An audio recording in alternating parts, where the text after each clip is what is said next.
Located in southeastern Europe is the Balkan Peninsula. It's home to multiple ethnic groups, languages, and religions. It has one of the most dynamic and confusing histories of anywhere in Europe, with multiple migrations of people arriving over the centuries.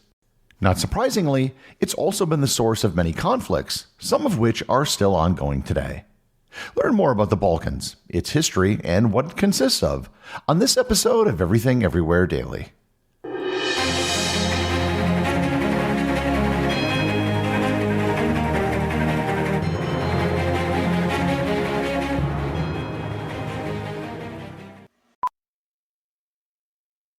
Powerful is the Cox network. So powerful that one day the internet will let your doctor perform miracles from thousands of miles away. Connecting to remote operating room. Giving a whole new meaning to the term house call. Operation complete. The Cox network. With gig speeds everywhere. It's internet built for tomorrow, today. Cox, bringing us closer. In Cox serviceable areas, speeds vary and are not guaranteed. Cox terms apply. Other restrictions may apply. This episode is sponsored by AG1 from Athletic Greens. I've told you before about how AG1 has 75 different vitamins and minerals, and how you can get everything you need by just taking a scoop of AG1 and mixing it with water. One of the interesting things I found is that I keep my AG1 on my kitchen counter. Previously, when I took supplements, I would have various bottles of vitamin this and mineral that, and I kept them in my bathroom medicine cabinet. I was taking supplements in the form of pills, just like medicine, whereas with AG1, I prepare it right alongside my food. It's a subtle difference, but an important one when it comes to keeping up with a nutrition regimen for the long term.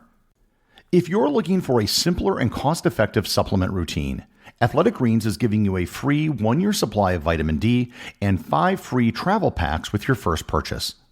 Just go to athleticgreens.com/everywhere. That's athleticgreens.com/everywhere. Check it out.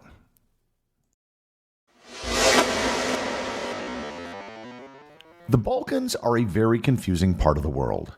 I was planning on doing individual episodes for many of the countries in the region, as well as specific periods in history, so I figured it might be best to first do an episode giving a rough overview for the region. The Balkan Peninsula consists of pretty much everything in southeastern Europe. The countries which are part of the Balkans, in part or in full, are Slovenia, Croatia, Bosnia and Herzegovina, Montenegro, Albania, Serbia, Kosovo, North Macedonia, Greece, Turkey, Bulgaria, and Romania. Some of these, while they reside on the Balkan Peninsula, are usually not considered to be Balkan countries. So for the purpose of this episode, I'm going to ignore Greece, Turkey, Bulgaria, and Romania. The focus of this episode will be the countries formerly part of Yugoslavia and Albania. The Balkan Peninsula gets its name from the Balkan Mountains, which is a narrow mountain range residing almost entirely in Bulgaria and a little bit in Serbia. Nonetheless, the entire region is more commonly referred to as the Balkans, even though most countries are not technically in the Balkan mountain range. Starting with the Iron Age, the people in the Balkans were mostly culturally Greek. The people there spoke Greek or Greek-based languages and practiced Greek religion. For the most part, the Greeks near the sea in major city-states like Athens looked upon these people as not very sophisticated and sort of like rubes. This is also where Macedonia was located, which produced Philip II and Alexander the Great, who conquered both Greece and Persia. Rome conquered the region and divided it into several provinces: Illyricum, Macedonia, Thrace, Epirus, Moesia, Pannonia, and Dalmatia. And don't worry if you don't remember all these, because we're just getting started with the Balkan subdivisions. The region was an important part of the Byzantine Empire after the fall of Rome in the west. The Byzantines were primarily Greek-speaking and practiced what we would now call Orthodox Christianity. When Rome fell in the west, Germanic tribes began moving around Europe, and one of the places where tribes such as the Goths migrated was down to the Balkans. Starting in the 7th and 8th centuries, Slavic people migrated south to the Balkan Peninsula. This Slavic migration was one of the most profound in European history. The descendants of many of these Slavic migrants are still there today. In fact, the word Yugoslavia literally means land of the southern Slavs. As the Slavs moved in, they displaced or absorbed many of the people already living there, including Greeks, Illyrians, and Thracians. As the Byzantine Empire waned in power, the Ottomans filled the vacuum, bringing with them Turkic peoples and Islam. Venice also controlled a sizable part of the Adriatic coast. The Ottoman Empire controlled the region for hundreds of years and didn't lose control until the 19th century. The 19th century saw the rise of various nationalist uprisings, including Bulgaria, Serbia, Albania, Greece, and Bosnia. The late 19th and early 20th centuries saw the creation of the kingdoms of Serbia and Bulgaria, and much of the Balkans came under the control of the Austrian Empire. After World War I, which began in the Balkans in Sarajevo, the Kingdom of Yugoslavia was created. And this lasted until World War II, when the Germans invaded and occupied the region, including Albania. After the war, both Albania and Yugoslavia came under the control of communist governments, both ruled by independent-minded dictators who were not afraid to break with the Soviet Union. Josip Broz Tito in Yugoslavia and Enver Hoxha in Albania. In 1991, the communist governments in both countries fell. In Albania, it resulted in open elections. In Yugoslavia, it resulted in the fragmentation of the country and a series of bloody wars which lasted throughout the 1990s. That is a very rough history of the region, which skips almost everything. The thing I want to stress is that the Balkans have been home to several large empires, and it's the intersection of several ethnic and religious groups. There's a reason why the term Balkanization exists. With that, I'd now like to go through each Balkan country and provide a brief outline for each one individually and explain how they all differ from other countries in the region. I'll start with Slovenia.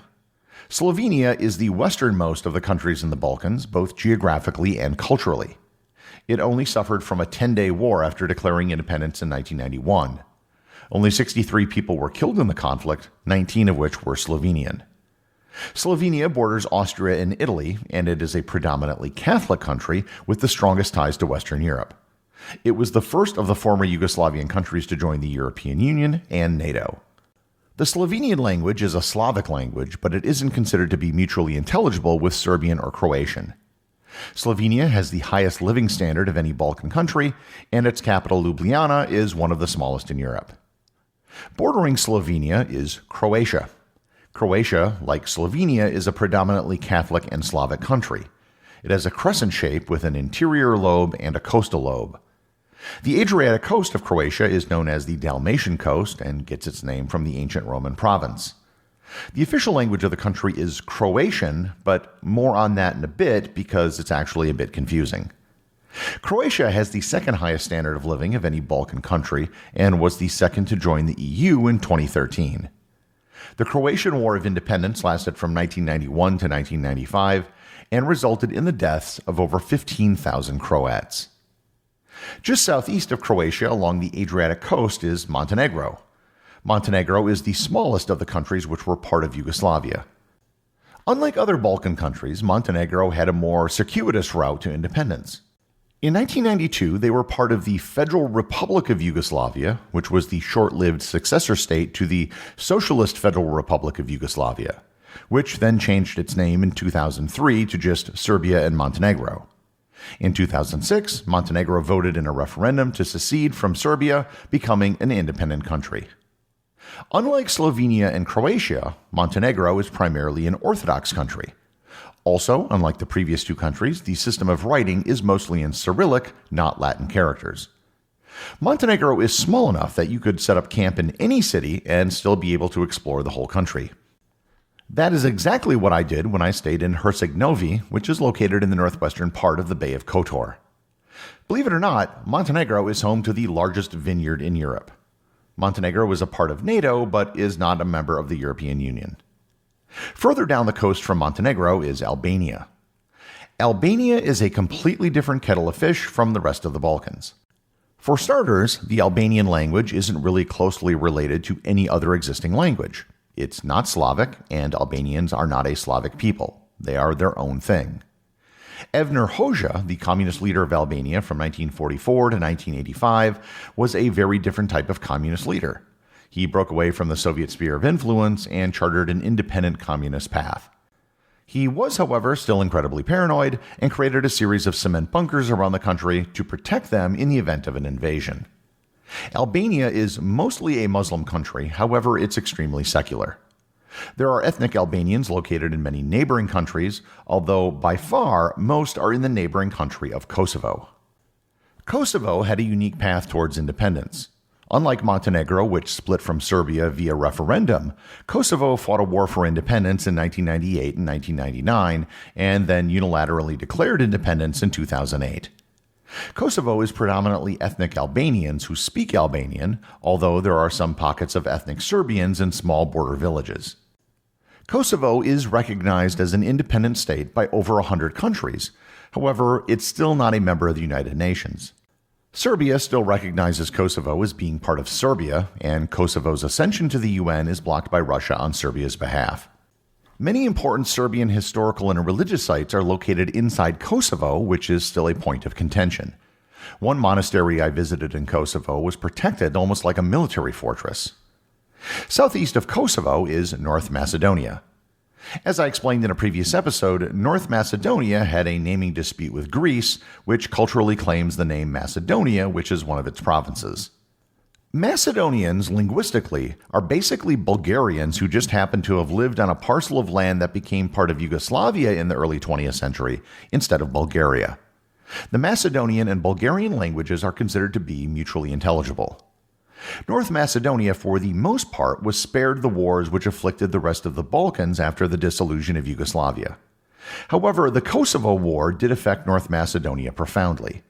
Thousands of Kosovar immigrants entered the country, and small ethnically Albanian regions near the Kosovo border appealed for independence. North of North Macedonia is the largest of the former Yugoslavian countries, Serbia. Serbia, despite itself not being a huge country, borders 8 other countries. Its capital, Belgrade, is the largest city in the Balkans and the only one with a population over 1 million people. Serbia is a Slavic country with a mostly Orthodox population, and its language is Serbian, which, again, I'm going to get to in a bit. Serbia was the antagonist in all the wars for independence after the breakup of Yugoslavia. And Serbia is also the world's largest exporter of raspberries. I want to finish this whirlwind tour of the Balkans with the most Balkan of all the Balkan countries, Bosnia and Herzegovina. Bosnia is a country that was designed by committee, pretty much literally. There are 3 ethnic groups in the country: Croats, who are mostly Catholic, Serbs, who are mostly Orthodox, and Bosniaks, who are mostly Muslim. The Bosnian War, which took place between 1992 and 1995, was the bloodiest of all the post-Yugoslavian wars. Almost 60,000 people died on all sides during the conflict. The 3 ethnic groups in Croatia actually have their own elected officials who rotate in the position of president every 8 months. Serbs and Croats, who are Bosnian citizens, all have passports for Serbia and Croatia in addition to Bosnia. Only Bosniaks, however, are allowed to play for the Bosnia national team in World Cup competitions. The Serbian part of Bosnia is an autonomous area called the Republic of Srpska, and there is a tiny part of Srpska called the Brčko district, which is a rare political condominium. That is, it's jointly run by 2 governments, the government of Bosnia and Herzegovina and the government of Srpska. In Sarajevo, it's still possible to see evidence of the war. Where mortar shells landed and killed someone, they used red resin to fill in the holes in the pavement so you can see the shape of the detonation. These are known as Sarajevo roses. And I finally want to talk about languages. Croatian, Serbian, Bosnian, and Montenegrin are all basically the same language. I was once photographing a floral festival in Montenegro, and I was at lunch with some journalists from all those countries I just mentioned. They were all talking at the table with each other in their native languages during lunch. I knew they all also spoke English, having spoken to them earlier, so during a pause in their conversation, I asked the group this simple question: what is the name of the language you are speaking? Everyone had a different answer. Despite speaking the same language with everyone, they couldn't agree on a name for the very thing they all had in common. And that, in a nutshell, sort of summarizes the Balkans. The Balkans are actually a wonderful place to travel to and is by far the cheapest place to visit in Europe. The wars in the region are now a quarter century gone, and no one wants to return to those days. I'm sure that the borders in the region are still not yet finished, but any future changes are going to be done peacefully. In this episode, I've just skimmed the surface of what each of the countries in the region are about, let alone their long histories. In future episodes, I'll be going into more depth about the people, places, and events which made the Balkans what it is today. The executive producer of Everything Everywhere Daily is Charles Daniel. The associate producers are Thor, Thomsen, and Peter Bennett.